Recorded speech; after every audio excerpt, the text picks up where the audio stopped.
Tillis with Wake Up at the top, and then Jennifer, Someone Close from the album Things Don't Change Until They Do.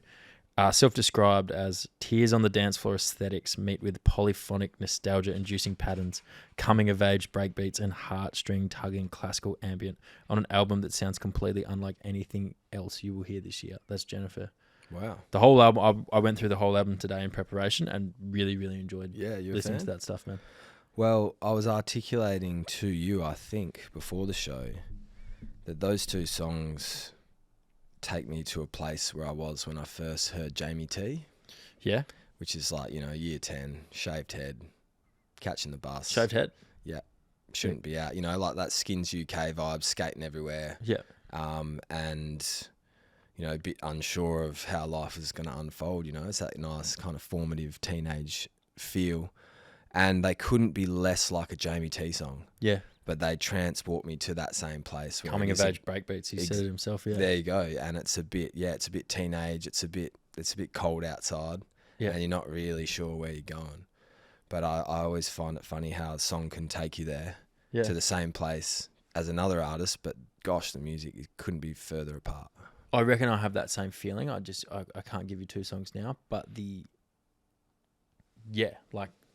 rebellious nature of what you were doing at that time and how you were relating to that songs and staring out the window in the back of in your mum and dad's car, looking out the window. And then somehow it manifesting in what is in some context the same thing happening to me again 10 years later, where I'm having a very transitional time in my life. There's lots of change, new thing. I'm uncertain. I'm a little bit scared and sad about it, Yeah. And for whatever reason, these two songs in a more contemporary way speak to that same feeling that I had when I was 16. It's just magic. That is really well put. I'm going to ask you again what you've been reading. Off air, we discussed a little further. I am now a firm believer in Graham Hancock. There is no way that humans built the pyramids. What else are you reading though, Tom? Look, I'm not disputing they built the pyramids or not. Yeah. I'm just saying they didn't do it with a bronze pickaxe and bulk slaves. It's the stupidest thesis I've ever All right, heard we're not going life. there. Okay. What else are you reading? Man, I'm actually reading a few books on parenting with Nadia at the moment. Amazing. Yeah, which has been a good little exercise for us both. We bought 2 books and then we swapping. And so I've been reading that, but more consuming. I feel like it's a good platform to talk about some of the kind of controversial people that I follow that have new ideas and interesting ideas. And the one that popped up into my head that other than Graham Hancock is a guy called Paul Stamets. Yeah. He's like a hobby mycologist. Where did you find? I found Paul Stamets when my dad was dying of cancer, and I'm trying to think how I actually got onto it. It might have been through Stevie Gravina, but effectively there was this kind of little idea within health science, and I'm broadly involved in health science because of my job. But it was about different mushrooms' effect on the immune system. Yes, okay. And sort of new science around the way that mushrooms actually integrate between the earth and the trees. Yeah, we're not talking your Swiss brown. No, we're talking turkey tail, lion's mane, mycelium nets, like different mushrooms. You don't really know, but broadly the fungi species. Yeah. But Paul Stamets, right? He's started off as just a hobby mushroom guy, just loved it, and now he's the leading mushroom scientist in the world. And he's found out that these mushrooms grow like 20 kilometers under the ground, form these huge networks where they communicate with the trees and the earth and swap nutrients through the mushroom to all the trees that need it. So they're integrating, they're pretty much running the ecosystem. They are borderline Mother Nature. Is it true that the makeup of a mushroom is closer to the human body than it is to a regular plant? Yeah, there's something like that, and I can't say what it is. Episode 2 or 3, whatever this is, fact check. No, it is. It's true. It is true. It's something around it. It being a neural system, being an intelligent thing. Yeah, borderline that is sentient. mental. So how many kilometers are you saying it's spreading? 22, I reckon he was saying. Yeah. But yeah, so there's a tree that's dying that needs roots. It will nutrients. It will take nutrients from the correct plant and barter with it and send it over to that tree and keep the whole family of trees, mother-daughter, like genuinely maintain the relationship so all the trees can grow properly. Is that not necessarily out of goodwill? It's more of like that's its survival technique. Is because that's almost feeding its nutrients, or we don't know. Mate, I don't know. That's the thing. It's maybe it is doing out of goodwill. That's the sort of level of thought I think you need to come to if you actually ever really want to understand something. Because if you're like, oh, mushroom, plants don't communicate, right? That was taken. That was like, if you said plants spoke to each other 2 years ago, 3 years ago, you'd be told you're stupid. Where it's found out as soon as a predator comes in, the plants are all talking to each other instantaneously through electrochemical signals. So they all put their buds in and they all go into protection mode together. Did you know that? No, I did not. My partner Lauren, I love her, bless her, but she speaks to her plants every morning to encourage them to grow. And it's scientifically proven that plants with negative talk and negative energy put towards them will not grow. If anything, start to die. So she was, saying good morning to the plants and like, you're doing so well growing. And I guess it's the same concept. It is. And your intellect goes, man, that plant doesn't know it's a plant.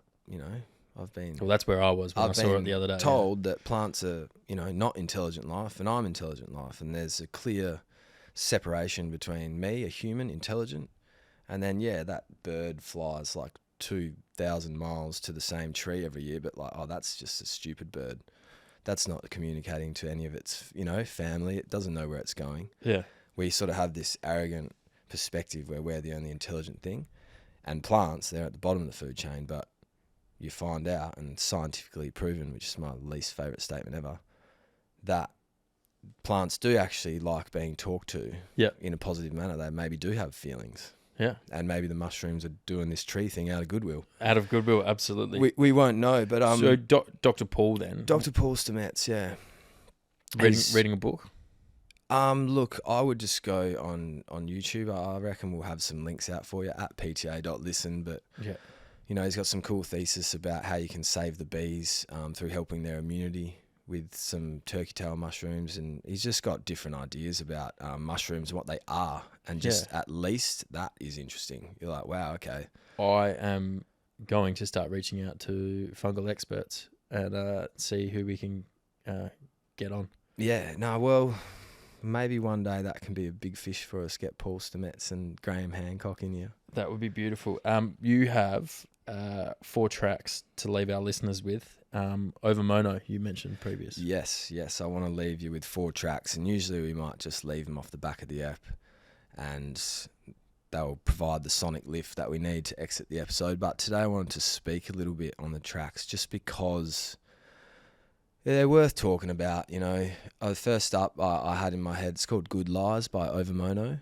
And I don't actually know much about Over Mono other than this track is banging. And when I mentioned it to you, Matt, you said something along the lines of, this is their take of a fun summer pop dance track. Yeah, so Over Mono released a track, So You Know, a few years ago. I think it's on XL Recordings.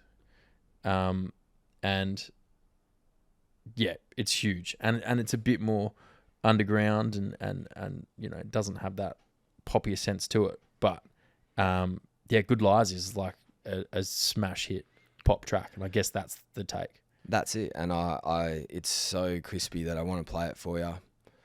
I believe then we're going to head into another track that I absolutely froth to the max, and I wanted to speak about, and it's by a project called Mind Chatter. Mind Chatter. I'll get it up for you. I didn't pronounce that very well. We have, and I wanted to say projects. I'm not Daydreams by Mind Chatter.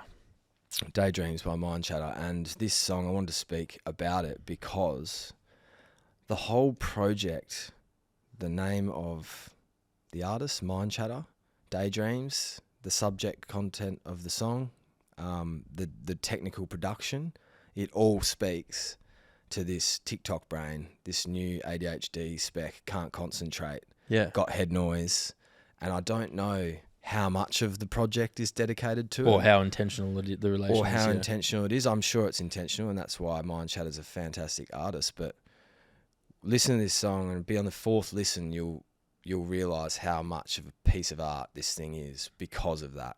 The whole thing is cohesive, and the lyrics to the production to the album art to the name speaks to this problem that we all have, where it's like, my brain's getting infiltrated. Which can be boiled down to as simple as like attention span, essentially. That's it. And I just think it's a beautiful take on that perspective. Then we've got a song by Skin on Skin. Yes. Called The Way You're Touching Me. This is a Tom Barrass special. Shout out Ted. Shout out Ted. It's got a bit more funk in it. It's a bit more naughty, and I think that'll go nicely before we end it with some Effie. And I think I've told the story. And if not, you're going to hear it about how I caught the techno bug. And you were with Ted at the time, weren't you? I was with Ted, and anyway, I've caught the techno bug, and I've got to play this song by Effie. It's called Mad, and it's a bit more young boy, but I tell you what, it's a banger, and I hope you enjoy it. Absolutely. That's all for us. Is there any housekeeping? No housekeeping. We shouted out all those beautiful people who helped us create this set. Thanks for joining me today, bro. At PTA.listen. Thanks to all our audience. We love interacting with you. Please hit us up on the playlist, on the music. Sorry if that no doubt was shit. I didn't mean to It go wasn't. there. It wasn't at all. It was organic. I'm actually going to listen to that on the way home. And that's what we love. So please hit us up. We love the interaction. Keep the songs coming. And hey, please enjoy these tracks. We'll see you next week.